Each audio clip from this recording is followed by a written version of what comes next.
From Tallahassee, Florida's capital city, North Florida Baptist Church presents the Family Bible Hour. All right. Good morning. They don't know how to do that. We got to show them, okay? Here we go. Good morning. You guys rock the house, of course. We wanted to take this opportunity to thank you for letting us come and be here this morning and visit with you and show you just a little bit of the things that we do, from our pledges to our Bible verse that we start every morning with, to our music time and times that we share in the classroom and, of course, with Miss Odom. And then, now it's time to transition into our favorite time of the week, which is our chapel time. Every Wednesday morning, we meet right here in this auditorium and we worship together. Now, all of us here come from different backgrounds and from different places, and we all probably worship a little differently. And today might be a different experience for you, but we know that you are going to like it. We promise you're going to at least maybe tap your foot a little bit, you think? So we've chosen some of our favorite songs. Now, we do have motion, so I'm going to ask everybody to stand. I'm going to teach you just a few, not all of them, just so you don't feel out of place and you don't have an excuse just to stand there. You can actually do it. Now, the first one, just going to teach you the chorus of this one. This is one of our favorite songs. This one's called Fly. And boys and girls, remember, we're really close to our neighbors, so you might want to just make them smaller a little bit. But our verses say, we will fly. Okay, this is your part. Ready? We will fly. We will soar. Pretty simple. This is the tricky part. Nothing is impossible. Okay, that's pretty good. Here we go. We will rise through the storm. That's pretty good. Okay, I think you're ready. If you get this and this, we'll see how it goes. It gets easier from here. This one's the tough one.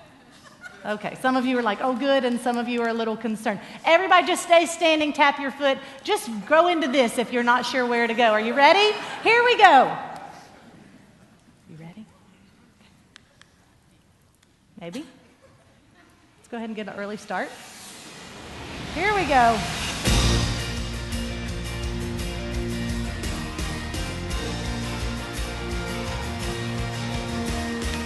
Up, up, and away we go into the great beyond. This one's pretty simple.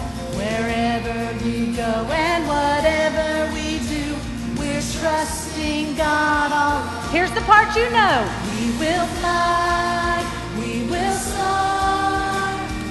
Nothing is impossible. We will rise through the storm, trusting God and leaving our fears behind. We will fly. That was pretty good. It's going to repeat itself, so you should be able to remember. Up, up, and away we go into the great beyond. Wherever we go and whatever we do, we're trusting God all along. We will fly, we will soar. You're getting pretty good. Nothing is impossible. We will rise through the storm, trusting God and leaving our fears behind. We will fly. Here we go. Anything is possible. Everything is possible with God.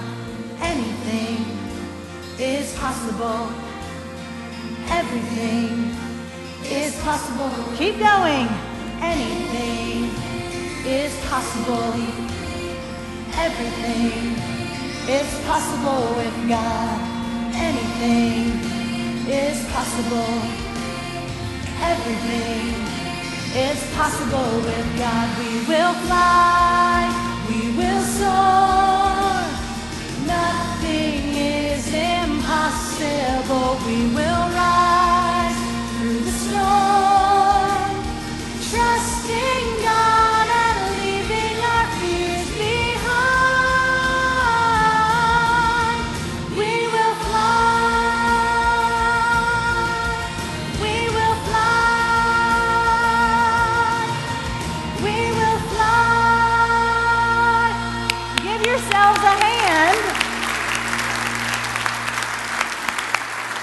Now, first of all, I love watching you sing that just like I watch the kids sing that, because if you listen to the words of that song, trusting God because He's going to get us through anything. Our theme for chapel this year is the great adventure. God has a great adventure for all of us, and there are some mountains and there are some valleys, but He's with us all the way. And so that's why we've chosen these songs about trusting God. Now, the name of this one is You Can Trust God. The motions aren't difficult, but they are fast, just so you know. Point to some friends. You can trust God. As long as you know that, I'll just give it to you, okay? Are you ready? Yeah. Here we go. This one's a little speedy.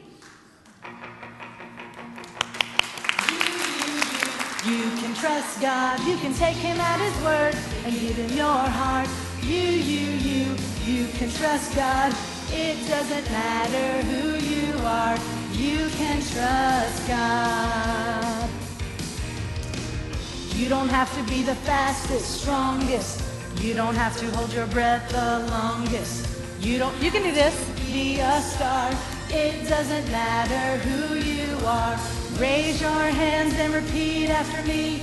You can trust God, definitely. You can trust God, definitely. You can trust God. You can take Him at His word and give Him your heart. You can trust God. It doesn't matter who you are. You can trust God. You don't have to be the fastest, strongest. You don't have to be the fastest, strongest. You don't have to hold your breath the longest. You don't have to be a star. It doesn't matter who you are. Raise your hands and repeat after me. You can trust God, definitely. You can trust God, definitely. You can trust God. You can take Him at His word and give Him your heart. You can trust God. It doesn't matter who you are. You can trust God. You can trust God. You can take Him at His word and give Him your heart. You can trust God.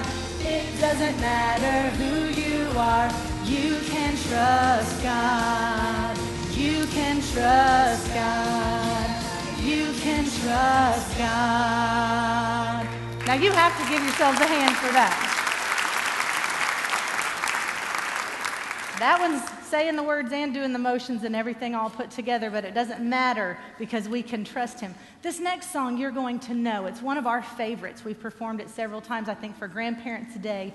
This one says, Our God is greater. Motions up here to the side. Everybody, this is your part again. Our God is greater. Our God is stronger. God, you are higher than any other. Our God is healer, awesome in power. Our God, our God. Very simple motions, but powerful, powerful words. I know you're going to enjoy watching them sing this today.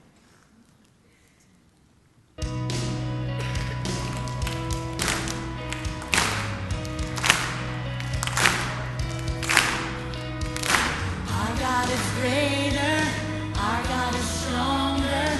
God, you are higher than any other.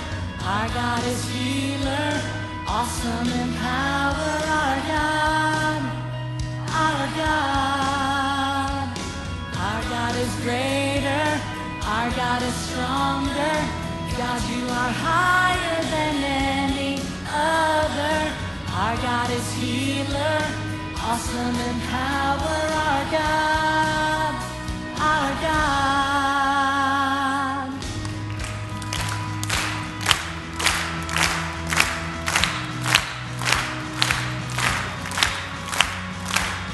And if our God is for us, then who could ever stop us?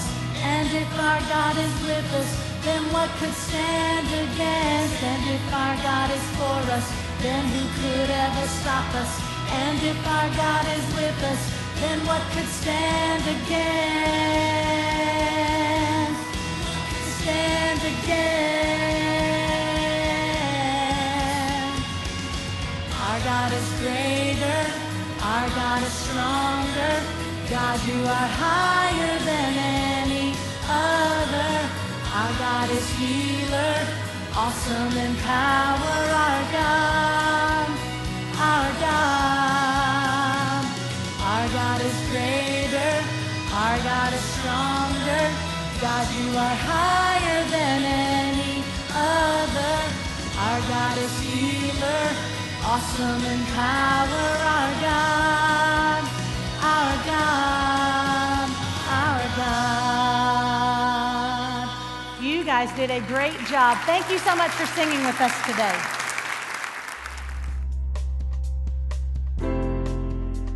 This is Christiana. Is that the way? Am I pronouncing it properly? And of course, this is Emma. Emma grew up in our church. Sing, please.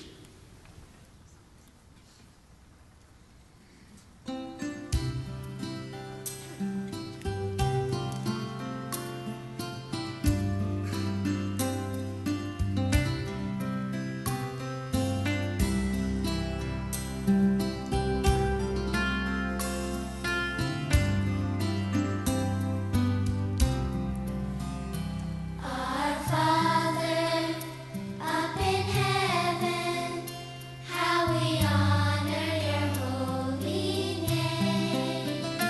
Our Father, up in heaven, how we honor your holy name. May your kingdom come, may your will be done, here on earth as it is in heaven. May your kingdom come, may your will be done, here on earth as it is in heaven. Give us this day our daily bread, and forgive us of our sins, as we forgive those who have sinned against us. Father, keep us from temptation, deliver us from the evil one. Mold my life, Lord, change my heart to forgive and live like you. May I light the way for others in all I say and do. Our Father, up in heaven, how we honor your holy name. Our Father, up in heaven, how we honor your holy name. How we honor your holy name.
Take your Bibles and turn to Matthew chapter 7, if you will. We're going to look at verses 1 through 6 of Matthew chapter 7. We are returning to our Sermon on the Mount series. The title of the message is Handle with Care.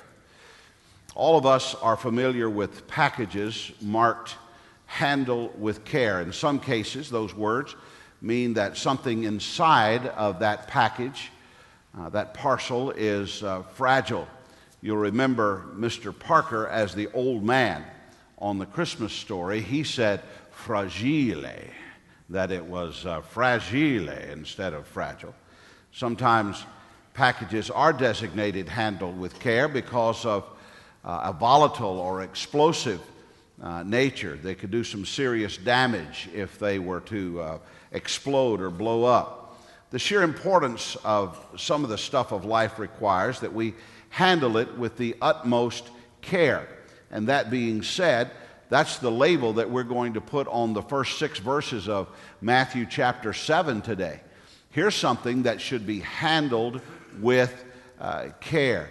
And we are talking about judgment. Matthew 7 and verse 1. Judge not, that you be not judged. For with the judgment you pronounce, you will be judged. And with the measure you use it, it will be measured to you. Why do you see the speck that is in your brother's eye, but do not notice the log that is in your own eye?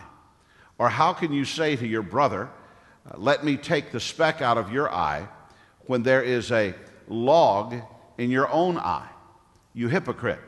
First take the log out of your own eye, then you will see clearly to take the speck out of your brother's eye. Do not give dogs that what is holy, and do not throw your pearls before pigs, lest they trample them underfoot and turn and attack you. Let's start with this and get right into the message. The justice of judgment. There is a certain amount of justice that we have to understand in the matter of the judgment of life. Most people see this passage as the prevention of judgment, when really that's not what the passage is saying. We're placed in judgmental situations every single day. You can't live life without making judgments. You can't live life without sitting in judgment. We interact with our families and our friends and our associates at work. And as we do so, we are called on to make judgment calls. And we must make judgment calls. Judgment calls have to be made in our spiritual lives too. When we go to the voting booth, we are making a decision based on a judgment. In fact, that's exactly what we're doing. We are there to judge the candidate and to decide, this is the one I want, this is the one I don't want. This verse is more about understanding the justice of judging than it is to prevent us from exercising judgment in the normal callings or the normal walk of life. And let me just say this to you. We certainly should be careful about becoming a judgmental person. But this passage is not saying to you, don't ever judge anything under any circumstances. It's just giving you some instruction about it. When we find ourselves in a position of judgment, there are 2 matters to consider. First is our exposure. When you judge, you are placing yourself in a position of being exposed. That's what verse 1 is teaching. Judge not, that you be not judged. This is what most people know and quote. And the word judge and judgment means the distinguishing between good and evil. Don't we have to do that?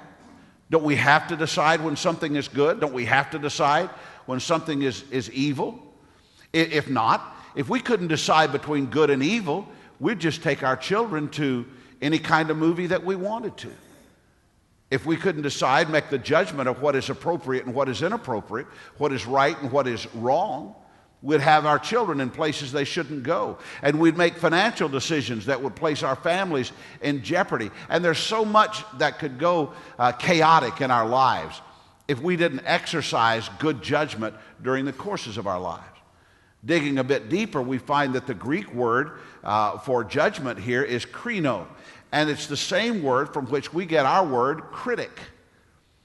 And what we're seeing here is the development of a warning against having a critical spirit. And our tendency is to become a critic. There are a lot of people who live a critical life. In fact, here's how we live our lives a lot of times. We live our lives in prejudgment. Do you know what comes from the word prejudgment? Critic or krino gives us the word critic. Critic is a way of prejudging. Do you know what comes from the word prejudging? Or what comes from prejudging? Prejudices. And so what we do is we oftentimes develop our lives according to our prejudgments, according to our criticism, according to our krinos, and we live by our prejudices. Now here's what it means to be prejudiced. It means to make a decision prior to judgment. It's not saying you shouldn't judge, but you shouldn't be krinos. You shouldn't be critical. You shouldn't make a decision prior to good judgment. Before you see a person, you see whatever it is that causes you to react. And there's something within all of us that has a reactionary spirit toward something. Sometimes people react to color, the color of another person's skin. Sometimes people react to gender. Sometimes people react to locality, where you're where you're from, or where it appears that you're from, where you grew up. Sometimes there's that. Your appearance. What do you look like? How have you taken care of your body, and so on? Your religion. You could go on and on. There are a lot of ways to prejudge. And when we do, we're setting ourselves up to be prejudged in the same way that we prejudge. The exact same way. That's something that we fail to understand. And that's what Jesus is saying.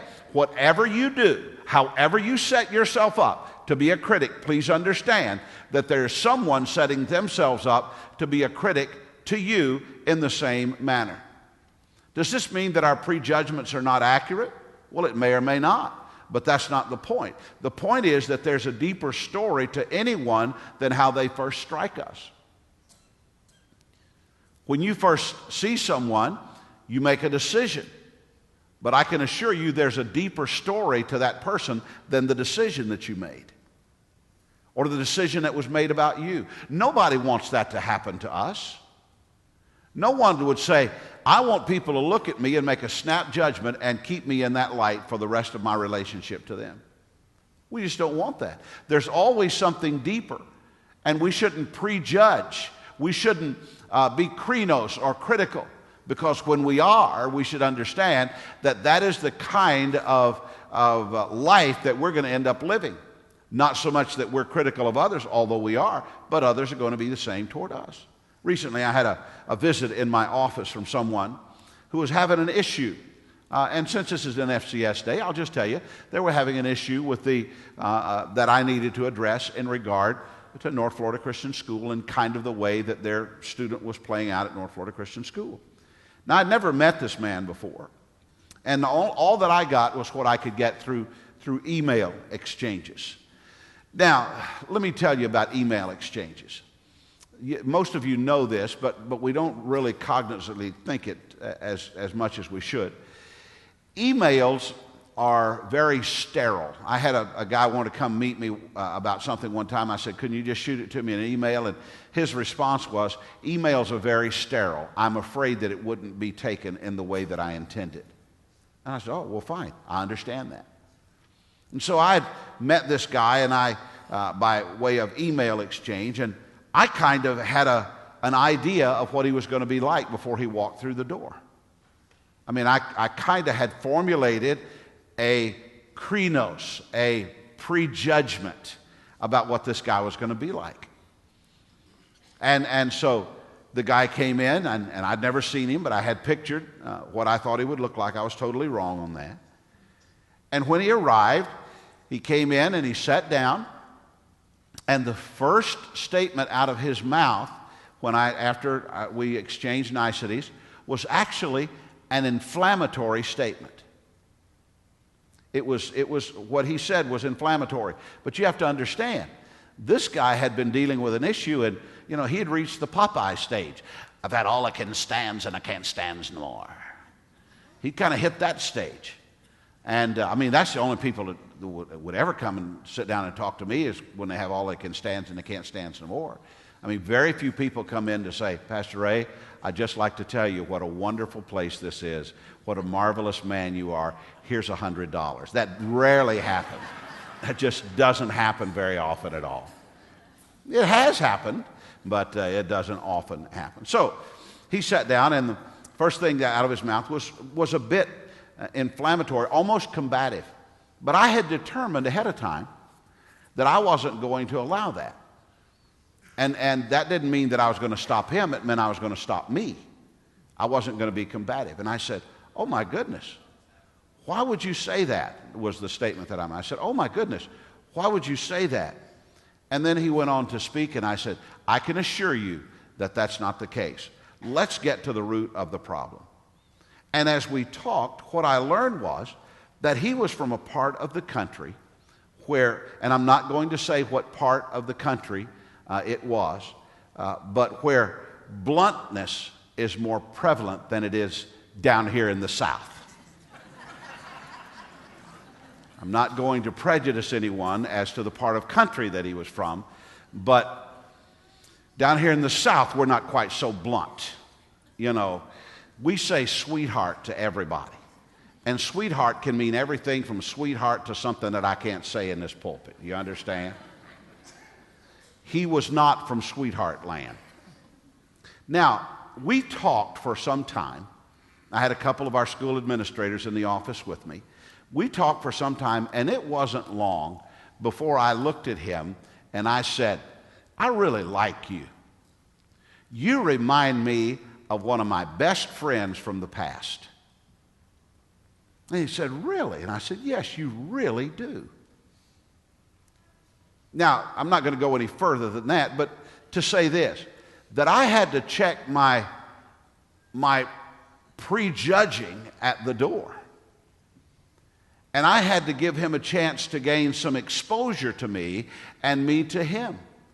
It's helpful to get past our prejudices and to the person. If we don't, we expect ourselves to be the same, we expose ourselves, to the same prejudices that we live by. In fact, even though having judgment or being placed in judgmental positions is inevitable, there's also certain expectations that come with that assignment. What are the expectations of the person that's put in a judgmental situation? Let me just say this now. We're exposed. We've already established that. You get exposed. Now, what are the expectations? Sometimes on the golf course, I'll get behind a group that's playing in a much different way than I play. But these people in front of me do something that I never do. I've never done and I never will do. And not for spiritual reasons, but for financial reasons.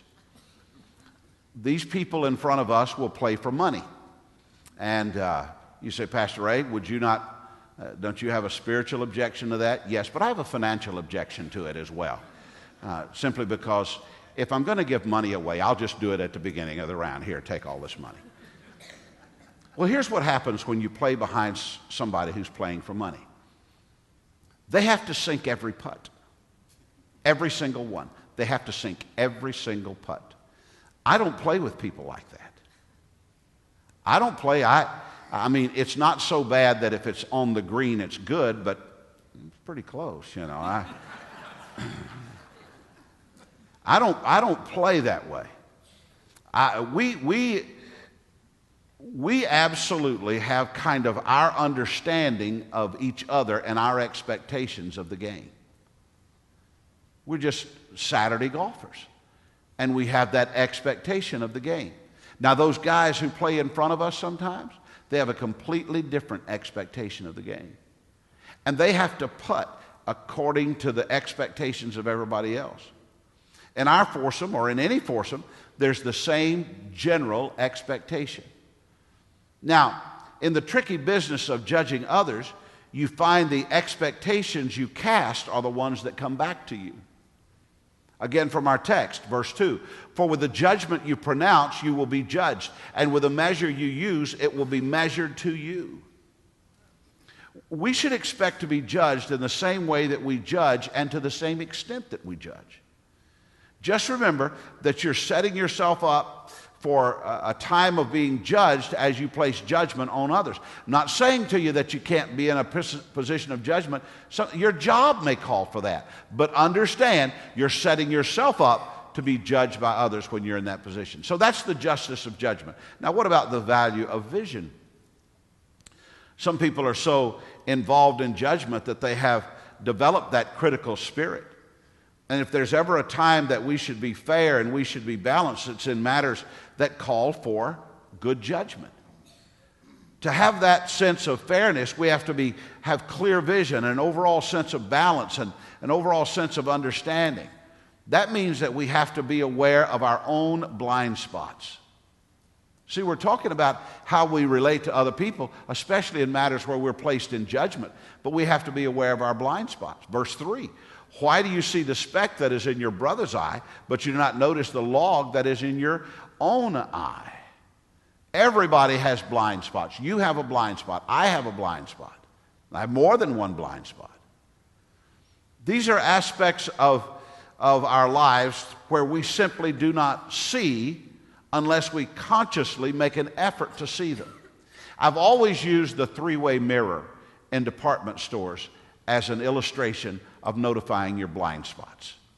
You go walking through the department store and you see a person in the mirror, and you form a fleeting judgment about that person, what they look like, what their profile is like. My goodness, those clothes really don't fit them very well, whatever it may be. And then you take another step and realize that's you that you're looking at. And you have all of a sudden seen yourself from a perspective that other people see you every day, all the time. And you go, oh my goodness. And more times than not, it's not flattering. You say, is this the way that other people see me? Yeah, but they're pretty much used to it. You just never seen it.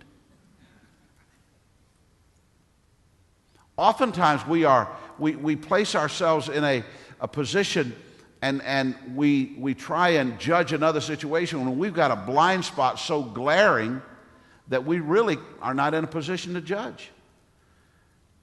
To be a fair judge of character, we should ask the Lord to reveal those things in our own lives that need work. We may be nitpicking those around us and failing to see some sizable flaw within us. It takes a good measure of humility to ask someone to show you your blind spots. In fact, I don't know if I've ever done that. I don't know if I've ever walked up to somebody and said, look, here's the kind of friendship that I want us to have. When you see that I have a blind spot, I want you to point that blind spot out to me. Now, if you could have that kind of a relationship with somebody, that'd be a great thing. If you could have that kind of a friendship with somebody, that'd be a great thing. But usually we don't want that. We don't want people pointing out our blind spots. It's kind of like the person, when you're sitting at lunch and you get food on your face, only your friends and loved ones will tell you that you got food on your face. They love you enough to tell you, hey, look, you got something on you that you're not going to want to get up and walk out on. Or you got something in your teeth or whatever it may be. And our first response oftentimes is to be a little bit embarrassed about it, but we shouldn't be embarrassed about it. We should be thankful and say, thank you very much. What's really hard is to allow somebody to get into our lives and show us our blind spots in that way. It's just too humbling. I'm not recommending that you enter into that kind of relationship with anyone, but I will tell you that you do have to consider your blind spots. And you say, well, how do I consider my blind spots if I don't have somebody to tell me? Well, if you want somebody to tell you, that's fine. But if you don't, let me show you something from the Bible.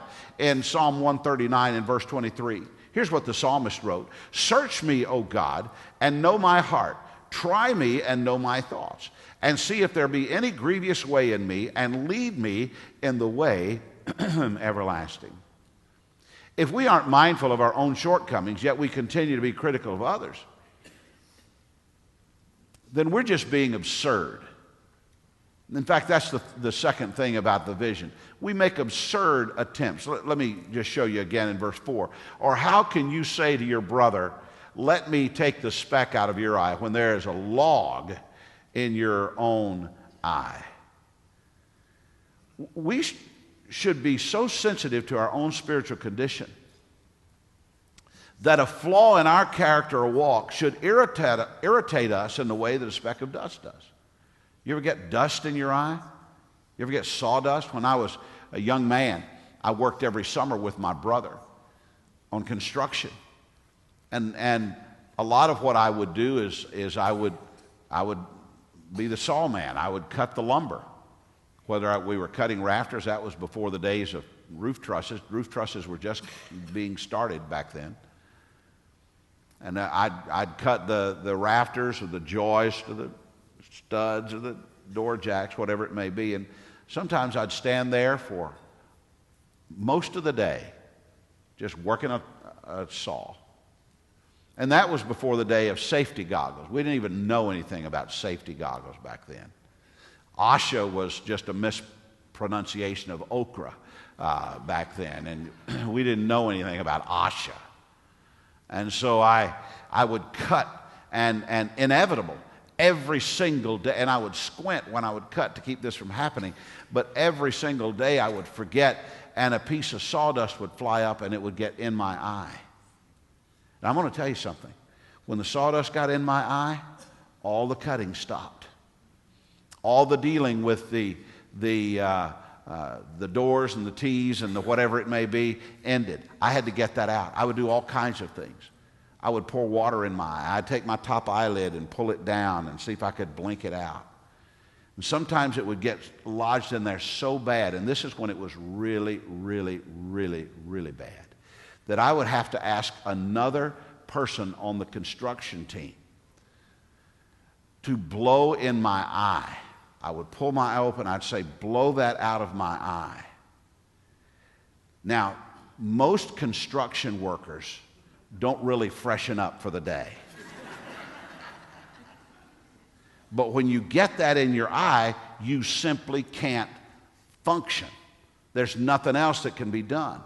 Wouldn't it be wonderful if we could be that sensitive to our spiritual condition, so in tune with God that we know when there's a speck of dust that got into our lives? Wouldn't that be a wonderful thing for us to know immediately, I am out of sync, I am out of whack, there's something going on, this is wrong here. Usually it's something much different than that for us. Usually it's the frog in the kettle thing. And rather than being offended by spiritual blindness, we just become used to it and we just kind of boil with the pot, and we are unable to relate to others in a way that should be effective, that should be honest, an honest effort. Verse 5 says, you hypocrite, first take the log out of your own eye, and then you'll see clearly to take the speck out of your brother's. According to Warren Wiersbe, two extremes must be avoided in the matter of spiritual self-examination. The first is the deception of shallow examination. Sometimes we are so sure of ourselves that we just won't be honest and thorough in our evaluation of ourselves. The second extreme is a perpetual autopsy. Get so wrapped up in self-examination that you become unbalanced and immobile. We should be, or try to look at more than ourselves when we become discouraged and defeated. What we should do is we must look by faith to Jesus and let Him forgive and restore us. Let Him reveal to us those blind spots and those problems. After having judged ourselves honestly before God and having removed those things that blind us, then we can help somebody else, but not until then. One ancient patriarch of the church said it this way: you cannot put straight in others what is warped in yourself. Finally, we come to the justice of judging. We started off by saying that having judgment and being placed in a position of judgment is just inevitable. Now, there's some justice in judging. How do we judge rightly? Verse 6 says, do not give dogs what is holy, and do not throw your pearls before pigs, lest they trample them underfoot and turn to attack you. Now that's kind of an interesting thing right here. First of all, this is talking about when you're placed in a position of judging, don't use bad judgment. You're placed in a position of judging, don't cast pearls before swine. Don't give that which is holy to dogs who won't understand it. If you're a believer, you have become a steward of the things of Christ, those things that are above and not those things on the earth. This verse is telling us that we must be careful as to how we invest and entrust that which is sacred. It's simply a bad idea to give someone a level of trust or responsibility which they cannot handle. It's just a bad idea. I'm not sure if these folks are here today, but we have a man in our church family who founded, along with his brother and another man in town, a business that's called Trans Am Depot. I've talked about him before. The basics of what they do is they take current muscle cars, primarily the Chevrolet Camaro, and they remake them into a modern version of a muscle car from days gone by, cars that aren't being made anymore, like the Trans Am. They'll take the Chevrolet Camaro and they'll remake it into a Trans Am or a GTO Judge or an Oldsmobile 442. And depending on the options that the customer calls for, they can change the engine. They literally have the ability to build an engine with 1,100 horsepower. That's amazing, really. 1,100 horsepower. Now, here's an example of bad judgment. Bad judgment would be to put me behind the wheel of a car that has 1,100 horsepower.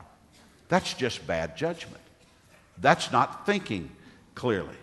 If the guys at Trans Am Depot have good judgment, they will never say, "Hey, Pastor Ray, why don't you take one of these for the weekend?" There's bad judgment and there's good judgment. In every area of life, we want to have good judgment, not bad judgment. If entrusting that which is holy to dogs is a bad idea, and casting pearls of wisdom or otherwise to a pig is simply foolish, then where do we cast our pearls and invest our holiness? I was in a staff meeting the other day, and I was sharing with the staff something that I felt was important.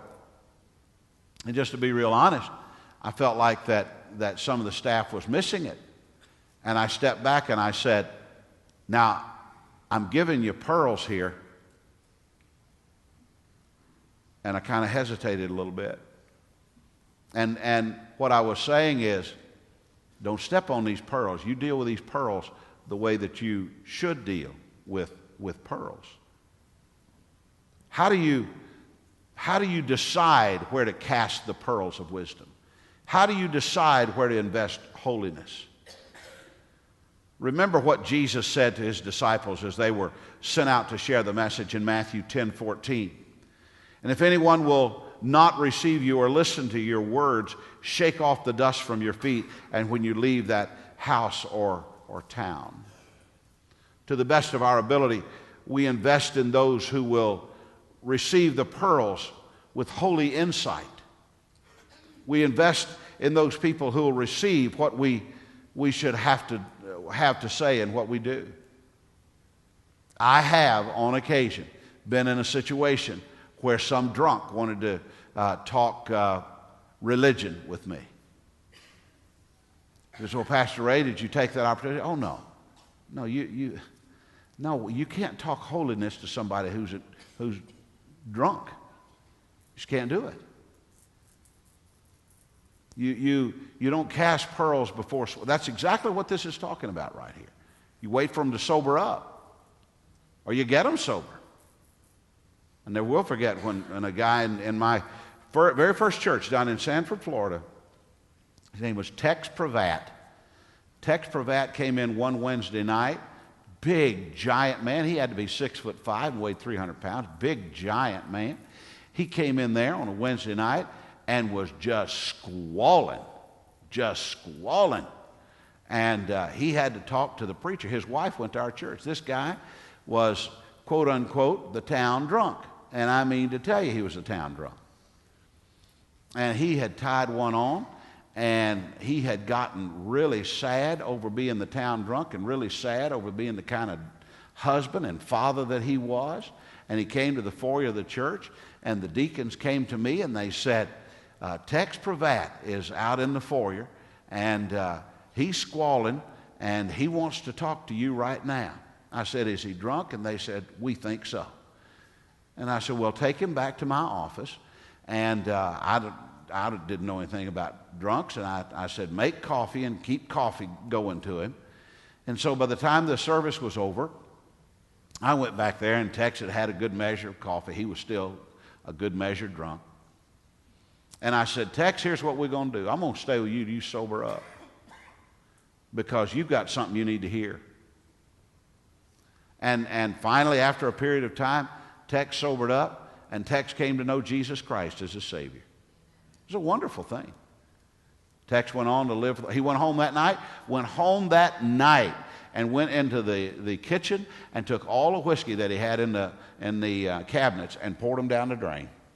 His wife told me about it. Took all the whiskey and he poured it down the drain. His life had changed. And there were different results when you had good judgment versus bad judgment. Look, it's not a good investment of biblical wisdom to be in a judgmental position, and to be in a judgmental position and not realize the kind of blowback that comes from it. Now, I want to close this message today by encouraging you to think about the judgmental position of your life. Usually we want to apply that verse to a very narrow sliver of life. But the reality is that is a broadly applicable principle. You're going to be placed in a position of judgment. Will you judge in a way that is wise, that is fair, that is insightful? Will your judgment be such where that you have a clear understanding that as you judge, you're going to be judged? That's the way that it works. You have been watching the Family Bible Hour, a ministry of North Florida Baptist Church in Tallahassee, Florida. If you would like a copy of today's message on CD or DVD, write to us at Family Bible Hour, 3000 North Meridian Road, Tallahassee, Florida, 32312. Visit us online at nflchurch.com or call us at 850-385-7181. Join us again next time for the Family Bible Hour.